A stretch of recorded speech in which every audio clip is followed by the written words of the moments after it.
사도신경으로 우리의 신앙을 주님께 고백드리겠습니다. 나는 전능하신 아버지 하나님 천지의 창조주를 믿습니다. 나는 그의 유일하신 아들 우리 주 예수 그리스도를 믿습니다. 그는 성령으로 잉태되어 동정녀 마리아에게서 나시고 본디오 빌라도에게 고난을 받아 십자가에 못 박혀 죽으시고 장사된 지 사흘 만에 죽은 자 가운데서 다시 살아나셨으며 하늘에 오르셔 전능하신 아버지 하나님 우편에 앉아 계시다가 거기로부터 살아있는 자와 죽은 자를 심판하러 오십니다. 나는 성령을 믿으며 거룩한 공교회와 성도의 교제와 죄를 용서받는 것과 몸의 부활과 영생을 믿습니다. 아멘. 찬송가 288장입니다. 288장.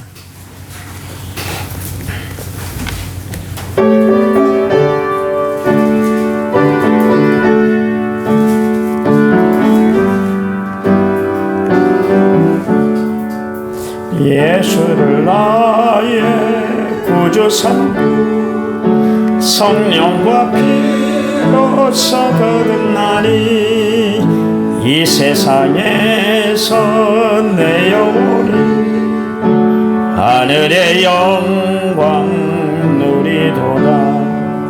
이것이 나의 간증이요 이것이 나의 찬송일세. 나 사는 동안 끊임없이 구주를 찬송하리로다.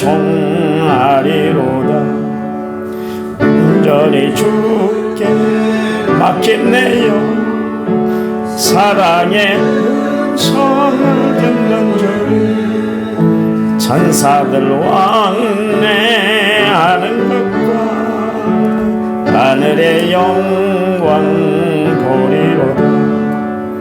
이것이 나의 간증이요 이것이 나의 찬송일세.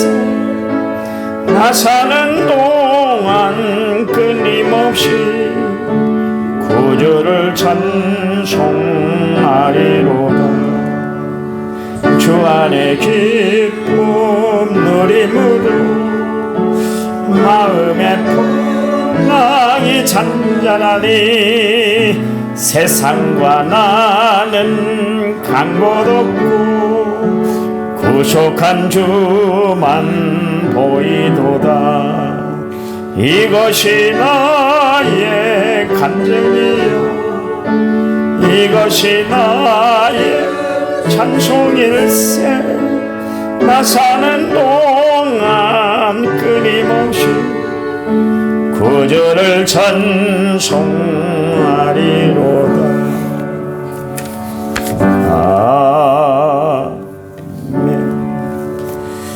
성경 말씀 잠언 8장 12절 13절입니다. 잠언 8장 12절 13절 우리 한 음성으로 같이 읽겠습니다. 나 지혜는 명철로 주소를 삼으며 지식과 근신을 찾아 얻나니 여호와를 경외하는 것은 악을 미워하는 것이라. 나는 교만과 거만과 악한 행실과 패역한 입을 미워하느니라. 아멘. 찬양 부릅니다. 찬양집 45번 주 예수 나의 당신이요.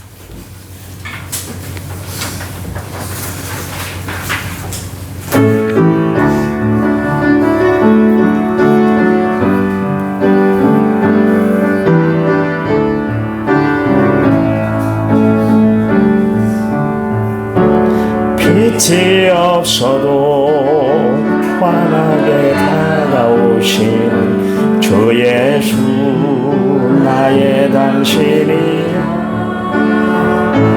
음성이 없어도 똑똑히 들려주시는 주 예수 나의 당신이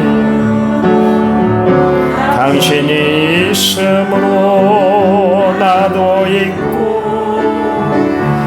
당신의 노래가 머물므로 나는 부를 수 있어요. 주여 꽃처럼 향기 나는 나의 생활이 아니어도 나는 당신이 좋을 수밖에 없어요. 주 예수 나의 당신이여. 나는 없어도 당신이 곁에 계시면 나는 언제나 있습니다. 나는 있어도 당신이 곁에 없으면 나는 언제나 없습니다. 당신이 있으면 나도 있고 당신의 노래가 머물므로 나는 부를 수 있어요. 주여 꽃처럼 향기 나는 나의 생활이 아니요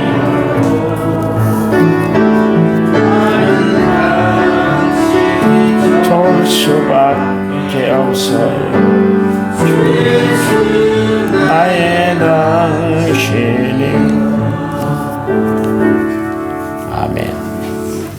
1차 문제 7209번째 문을 제가 드렸고요. 24번째 1차 문제는 박상현 선생님이 드렸습니다. 하나님 감사합니다. 오늘도 드려진 마음, 드려진 기도를 하나님이 들어 응답해 주시기만을 원합니다. 세상 살아가면서 가장 필요한 것이 예수 믿는 삶이고 주님이 누리게 하시는 평안을 누리고 살아가는 것인 줄 믿습니다. 주님, 세상 승리하도록 저희들의 삶을 지켜주시옵소서. 특별히 우리 박상현 선생님, 하나님의 눈동자처럼 보호해 주셔서 그의 삶이 주 안에서 평안하도록 지켜주시기만을 원합니다. 어머니의 간구와 소원이 응답되도록 하나님 역사해 주시옵소서. 이 시간 말씀 들을 때 성령이 우리의 마음을 역사해 주실 줄 믿고 예수님 이름으로 기도했습니다. 아멘. 아멘. 아침에 전화 왔어요. 안경님 권사님. 목사님 내려가고 싶은데요. 차단기가 좋은 세상이 됐습니다. 옛날에는 차단기도 없는데 근간에 차단기를 만들어 놔가지고 못 가게 딱 막아버려서 못 내려가요. 그래서 제가 전화로 기도해 줬습니다. 얼마나 마음이 참 좋은지 모르겠어요. 우리 교회 성도들이 다 그랬으면 좋겠어요. 예수님이 우리에게 이런 말씀을 주셨죠. 마태복음 28장 20절 말씀에 내가 세상 끝날까지 너희와 항상 함께 있을 거야. 예수님이 이 땅에 오실 때 그의 별칭이 뭐냐면 임마누엘, 하나님이 우리와 함께 하신다. 하나님이 함께 하시기 위해서 이 땅에 오셨잖아요. 예수님이 부활 승천하시기 전에 제자들에게 강론하시면서 늘 하셨던 말씀이 뭐냐면 야 내가 떠나야 너희에게 유익이야. 왜냐하면 성령이 오셔.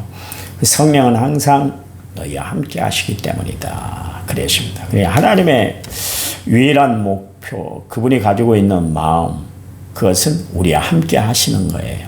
우리에게 뭐 부담을 주려는 것이 아니라 우리와 함께 하심으로 우리를 지켜주시고 보호해 주시고 인도해 주시고 또 모든 삶에 하나님의 역사의 손길로 함께 하시기 위해서 예수님께서 우리와 함께 하신다. 하나님이 우리와 함께 하신다. 성령이 우리와 동행하신다. 그렇게 이제 말씀을 하고 있습니다. 어때요? 하나님이 여러분의 삶에 늘 함께 하심을 느끼고 살아가고 있습니까? 좋을 때만 하나님이 함께 하시는 것 같고 내가 힘들고 어려울 때는 하나님 떠난 것처럼 그렇게 생각이 들 때가 있어요. 사람은 누구나 그래요. 힘들고 어려우면 하나님이 어디 계신지 다 그렇게 의문부호를 떠올리는 거예요. 막 처음부터 믿음이 좋아서 끝까지 변함없이 그 믿음 가지고 살아가기는 쉽지 않아요. 그 대표적인 사람을 이제 바울을 들었는데 바울은 삶에 굴곡이 없었잖아요. 하나님 앞에 한 번이라도 대든 적이 없었어요. 그 사람은 하나님 특별한 케이스로 모델로 세워놓은 거예요. 야, 세상 살다 보면 봐라. 바울처럼 이렇게 살아가는 사람들이 있으니까 너희들도 본받고 살아. 그래서 본보기로 모델로 하나님이 그렇게 세워놨지 모든 것이 그렇지는 않다고 이야기했잖아요. 세브르 스타일의 예수 믿는 사람이 있다고 그랬잖아요. 첫 번째는 모태신앙. 신앙이 있는지도 없는지도 모르겠어요. 그런데 어느 순간에 보면 신앙이 있어요. 두 번째는 베드로와 같은 신앙이 있습니다. 굴곡이 심한 신앙인 것이죠. 한참 신앙이 좋았다가 또 거기에 머물러 있다가 또 어떤 사건의 계기를 통해서 깨달아 또 신앙이 좋았다가 머물렀다가 결국 마지막은 하나님이 그들의 삶을 다 인도하고 계신다. 바울 같은 경우는 다메섹 도상에서 예수를 만난 이후 그 신앙이 변함없이 끝까지 그대로 유지가 됐잖아요. 이거는 바울 한 사람을 하나님은 모델로 세우기 위해서 그렇게 세워놓은 것이고요. 대부분 다 우리 롤러코스터를 타는 것처럼 신앙이 그래요. 그러니까 여러분, 하나님이 나로 하여금 이렇게 어려움을 주고 시련을 주고 아픔을 주고 나로 하여금 이렇게 시험 들게 하신 것은 내 신앙을 업그레이드하기 위해서 하나님이 이렇게 어려움을 주시는구나. 그때 깨달아야 되는 거예요. 그걸 깨닫지 못하면 결국 데마처럼 세상을 사랑해서 데살로니가로 가버린 것처럼 하나님 없는 신앙으로 그렇게 타락할 수가 있기 때문에 그렇습니다. 여러분, 내 신앙 나에게 맡기지 말고 주님께 맡기고 살아가시기 바랍니다. 하나님은 늘 나와 동행하고 계시잖아요. 한순간도 한 시간도 그분의 관심에서 떠난 적이 없어요. 그분의 시선에서 벗어난 적이 없어요. 항상 나에게 관심과 시선을 두고 계세요. 근데 우리는 사실 살아가면서 하나님이 함께 한다는 것을 잊어버릴 때가 참 많은데요. 그 엠마오 도상으로 내려갔던 두 제자가 있잖아요. 그런데 예수님이 동행했는데도 불구하고 예수님이 옆에 계신데도 불구하고 예수님인 줄 몰랐잖아요. 이런 일이 어디 있을 수 있어요? 그렇잖아요. 그런가 하면 막달라 마리아는 어땠습니까? 분명히 예수님께서 나는 부활해, 부활한다고 그렇게 말씀을 고지했는데도 불구하고 막달라 마리아는 예수님의 갇힌 그 돌무덤 앞에 갔는데 그게 바로 예수님이셨는데도 불구하고 동산직인 줄 알고 도대체 우리 예수님은 어디 계시는 거예요? 그랬어요.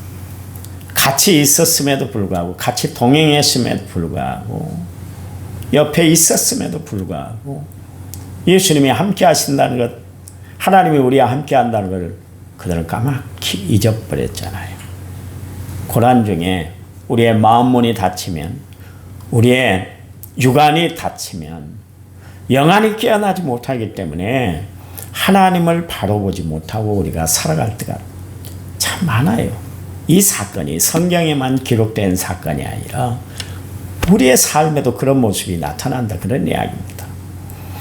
어려울 때는 하나님이 없는 것 같고 힘들 때는 하나님이 안 계시는 것 같고 내가 형통해야만 하나님이 계신 것으로 그렇게 착각하며 우리가 살아가는데요. 오히려 정반대일 수 있습니다. 하나님 어려울 때 더 가까이 계세요.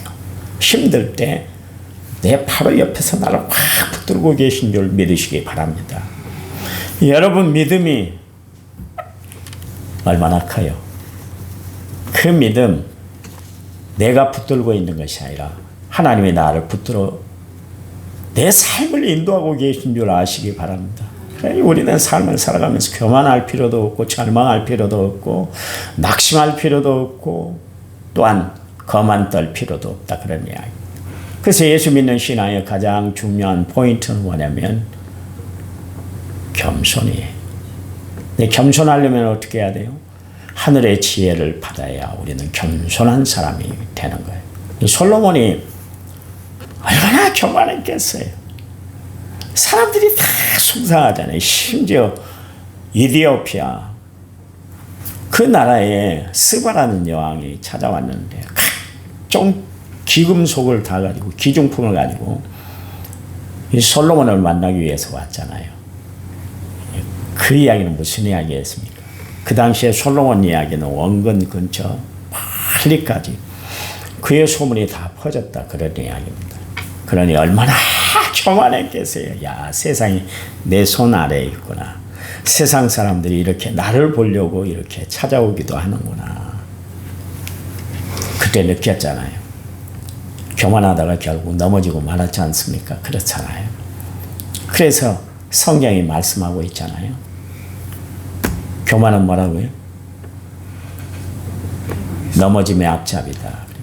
거만함은 패망의 선봉이다. 그랬습니다. 이게 그냥 한 이야기 아니잖아요. 자기 삶을 통해서 깨달아진 거예요. 그래서 내가 하나님 앞에 지혜를 얻어 많은 것을 누리고 살았지만 참 지혜를 놓쳤구나. 참 지혜. 그걸 안 거예요. 그래서 후대에 살아가는 사람들에게 그냥 머리 똑똑함, 영리함, 그 지혜만 받는 것이 아니라 하나님의 능력, 하나님의 역사, 하나님의 인도하심, 하나님의 분별력, 요 지혜를 얻어야 된다. 그래서 세상에 얻는 어떤 금은 부와 보석보다 더 중요한 것이 지혜다. 그런 이야기입니다. 여러분, 날마다 기도할 때 하늘의 지혜를 얻으며 살아가는 성도들이 되시기를 간절한 마음으로 부탁을 드립니다. 그래요. 그 하나님이 함께 하심을 믿는다고 하면서 결정적으로 우리가 하나님이 없이 그렇게 행동할 때가 있어요. 그거는 우리의 영안이 열리지 못하고 우리 지혜가 바로 세워지지 못하기 때문에 그렇습니다. 하나님이 함께 하신다 그랬는데도 우리는 여전히 염려하고 걱정하고 불안해하며 살아가고 있잖아요. 하나님이 동행한다 그랬는데 불구하고 하나님 없는 것처럼 그렇게 행동을 해요. 막 욕짓거리도 하고 화도 막 마음대로 내고 막 시기하고 질투하고 막 그렇게 살아요. 진짜 하나님의 영 성령이 함께 한다면 그렇게 할 수가 없거든요. 하나님의 영은 내 인간의 감정까지도 다스려요. 그래서 여러분, 목사님 나는 성격이 안 변해요. 나는 성질 부리는 그대로 살고 있어요. 그러면 하나님 앞에 조용히 나가서 무릎 꿇고 기도하세요. 하나님, 내 성격 좀 고쳐달라고. 내 꼬라지 이대로 살아서는 안 된 거 아시잖아요. 내 성격 좀 죽여서 정말 예수 믿는 삶, 예수 믿는 사람들의 모본을 내 삶을 통해서 보여지게 해주세요. 하나님, 그렇게 기도하세요. 고쳐지지 않는다고 포기하고 살아가는 것이 아니에요. 누구든지 그리스도 안에 있으면 새로운 피조물에 이전 것을 지나갔으니 보라 새 것이 되었다 그랬잖아요. 하나님이 새롭게 만들지 못할 것이 어디 있어요? 다 하나님은 변화시켜 주시는 줄 믿으시기 바랍니다. 내 성격, 내 마음, 내 신앙도 다 변화시켜줘요. 내가 안 변하려니까 그러죠. 여러분 그리스도 안에 있어봐 보세요. 다 변한다. 저 성격이 엄청 급하잖아요. 안 고쳐진다고 그러잖아요. 근데 어느덧 고쳐지기 시작해요. 나이가 들어서 그런 것이 아니라 내가 예수 믿는 목사로서 절대적으로 독이 안 되기 때문에 내 성격을 고치려고 그래요. 성령이 내 마음을 만져주셔요. 여러분 자꾸 우리는 성령에서 벗어난 삶을 살려고 그래요. 그래서 안 고치려고 하고 막 버팅거리고 신앙도 거기서 거기요. 매번 이야기를 하는데도 안 고쳐져요. 장로가 되면 다 변할 것 같잖아요. 안 그래요. 권사가 되면 안수집사가 되면 높은 타이틀 때문에 뭔가 변화가 될 것이다. 타이틀이 변화시키는 것이 아니라 예수 그리스도가 변화시키는 줄 믿으시기 바랍니다. 변하려고 좀 노력을 한번 해보세요. 왜 그 신앙이 그 신앙 그대로만 머무는지 모르겠어요. 그리고 자유를 느껴요. 그래 나는 안 변해. 끝까지 안 변할 거야. 주님 앞에 가서 뭐라고 말할 거예요? 그렇잖아요. 너 왜 그렇게 안 변했니? 그러면 어떻게 할 거예요? 네, 나 고집이 있잖아요. 나 고집대로 살았잖아요. 나 고집 못 꺾어요. 주님도 못 꺾으실걸요. 그런 말 할 수 있어요. 감히 얼굴도 못 드는데. 24명의 장로들이 있었어요. 자기들의 노력에서 면류관을 쓴 줄 알았잖아요. 그런데 그 순간 백보자 앞에 딱 앉아있는 예수님을 보는 순간 자기들의 면류관을 다 내려놨잖아요. 자기들이 노력해서 면류관 쓴 줄 알았거든요. 자기들이 힘써서 면류관을 쟁취한 줄 알았거든요. 근데 예수님을 보는 순간 다 내려놓게 되더라. 세상에 그렇게 하나님 말씀대로 살았던 24장로들도 주님 앞에서 다 내려놨는데 우리는 여전히 내려놓지 못하고 살아가고 있어요. 오늘부터 변화된 여러분들의 모습을 주변 사람들에게 보임으로 말미암아 예수 믿는 바른 행실을 하고 살아가는 성도들이 되시기를 간절한 마음으로 부탁을 드립니다. 솔로몬은 이야기하잖아요. 지혜는 우리가 세상에 얻는 어떤 것과도 비교할 수가 없다. 독보적인 것이다. 그렇게 이야기를 하고 있습니다. 그러면서 오늘 본문에 하나님의 지혜는 명철함으로 나타나고 지식과 근신을 하게 만든다. 그러십니다. 여러분 세상 바로 살아가고 싶으세요? 그렇다면 하늘의 지혜를 얻고 살아가시기 바랍니다. 내일 이어서 계속 말씀을 증거하겠습니다. 하나님 감사합니다. 나의 나된 것 다 하나님의 은혜인 것을 알아 날마다 감사하며 찬양하며 기뻐하며 은혜 안에 정말 주를 높이고 살아가는 저희들의 삶이 되도록 축복해 주시옵소서. 오늘 하루 살아갈 때 어떤 일로 주님을 기쁘시게 할까 이 생각하고 살아가는 저희들 되도록 도와 주시옵소서. 예수님 이름으로 기도했습니다. 아멘. 우리 합심하여 기도하는데 제가 기도할 때 여러분 안수 기도해 주겠습니다. 기도합니다.